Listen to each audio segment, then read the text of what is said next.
Halo semuanya, selamat datang di channel YouTube saya. Pada kesempatan ini saya akan membahas tentang timeout dalam bola basket. Jangan lupa untuk like, komen, dan subscribe supaya kamu nggak ketinggalan video terbaru dari saya. Menurut aturan FIBA tahun 2024, soal timeout diatur di bagian aturan permainan, tepatnya di pasal 18. Jadi, kalau mau tahu lebih lanjut soal timeout, tetap stay di video ini ya.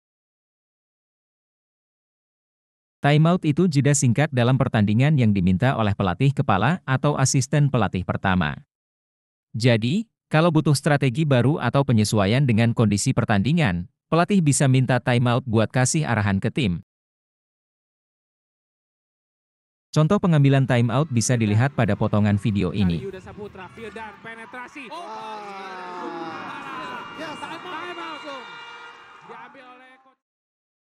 Oke guys, jadi gini nih, soal timeout dalam aturan main basket FIBA. Durasi timeout itu cuma 1 menit aja. Setiap tim dikasih jatah 2 kali timeout di kuarter 1 dan 2. Terus, di kuarter 3 dan 4, tim punya 3 kali kesempatan buat ambil timeout. Nah, kalau udah masuk 2 menit terakhir di kuarter 4 tapi belum pernah ambil timeout, tim cuma sisa 2 kali kesempatan timeout yang bisa dipakai. Di setiap babak tambahan, tim cuma dapat 1 kali timeout. Oh iya, timeout yang nggak dipakai di kuarter 1 dan 2 nggak bisa disimpan buat kuarter 3 dan 4. Jadi, kalau nggak dipakai, ya hangus deh. Jadi, pastikan pinter atur strategi kapan mau pakai timeout biar nggak kebuang sia-sia.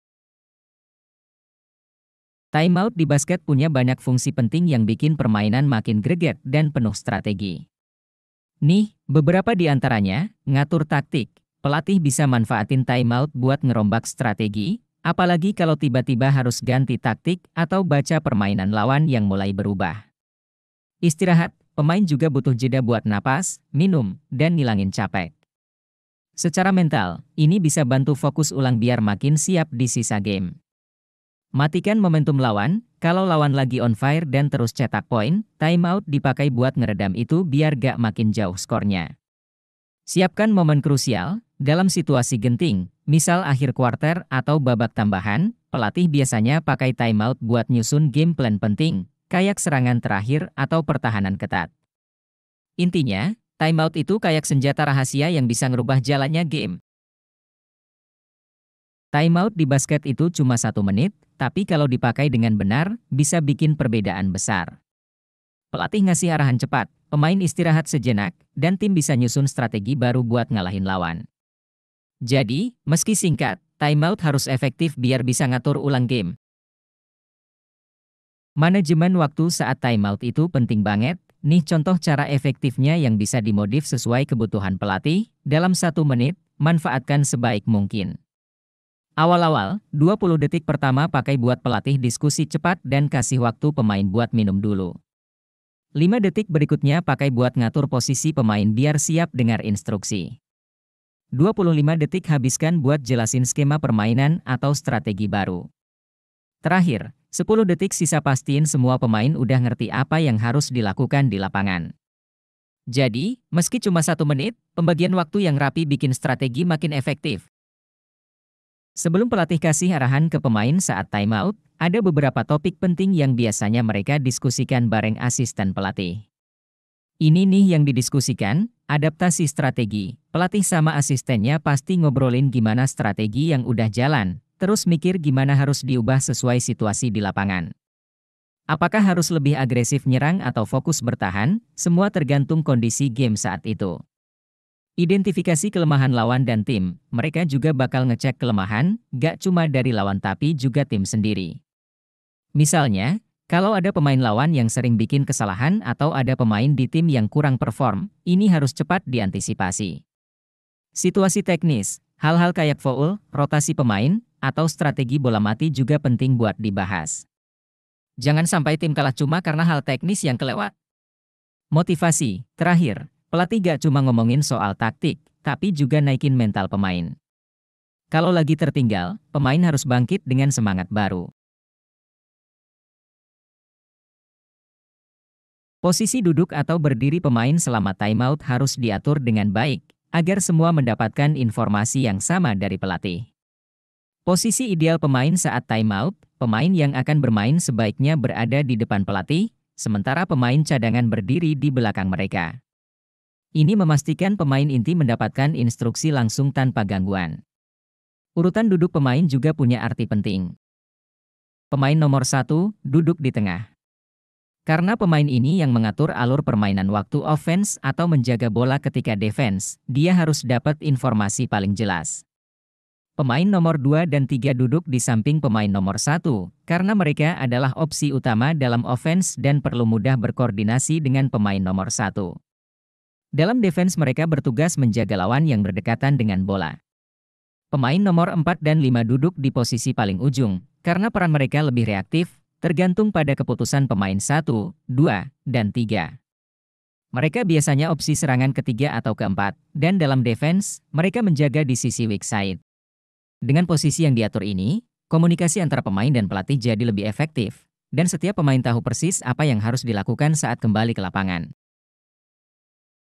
Biar gampang dimengerti, gini nih cara efektif pelatih buat jelasin skema permainan pas timeout, pakai coaching board dengan visual yang jelas.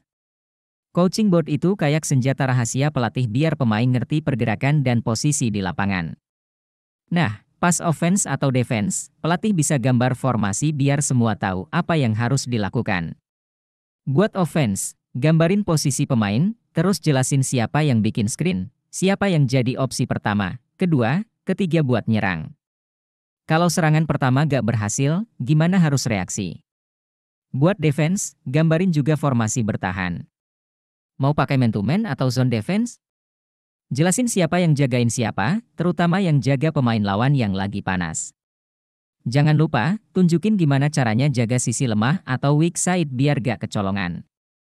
Pakai simbol yang berbeda biar lebih gampang bedain mana tim sendiri dan mana lawan. Penjelasan harus singkat dan fokus, gak bisa ribet-ribet. Pelatih fokusin aja ke poin-poin penting. Waktu offense, siapa yang ambil keputusan, gimana bola harus bergerak, dan pemain juga harus bergerak bareng. Waktu defense, kasih tahu kelemahan lawan yang bisa dimanfaatkan, atau siapa yang harus dijaga lebih ketat. Peran asisten pelatih gak cuma jadi pendukung, tapi juga punya peran penting.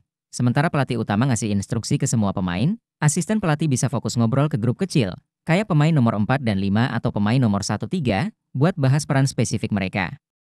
Asisten pelatih juga harus bantu cek kondisi fisik dan mental pemain. Kalau pelatih utama sibuk mikirin strategi, asisten pelatih yang pastiin pemain siap buat balik ke lapangan setelah timeout. Dengan cara ini, timeout bisa lebih efektif dan bikin semua pemain paham apa yang harus dilakukan di lapangan. Pelatih harus kasih klarifikasi dan motivasi di akhir timeout, karena manfaatnya penting banget buat tim. Semua paham strategi, jadi nggak ada yang salah posisi atau bingung di lapangan. Bikin percaya diri naik, jadi pemain lebih yakin dengan permainan mereka. Fokus kembali ke rencana, biar nggak terpengaruh sama tekanan pertandingan. Semangat tim makin kuat karena semua satu tujuan dan merasa lebih kompak. Tenang dan terkontrol karena tahu apa yang harus dilakukan pas balik ke lapangan. Jadi, dengan klarifikasi dan motivasi, tim bisa tampil lebih siap dan solid setelah timeout. Sebagai penutup, timeout dalam basket bukan cuma buat istirahat, tapi momen krusial buat mengatur strategi, menghentikan momentum lawan, dan memastikan tim tetap kompak. Terima kasih udah nonton video ini, semoga bermanfaat buat kamu yang pengen tahu lebih dalam tentang peran penting timeout dalam basket. Jangan lupa like, subscribe, dan stay tune buat konten seru lainnya.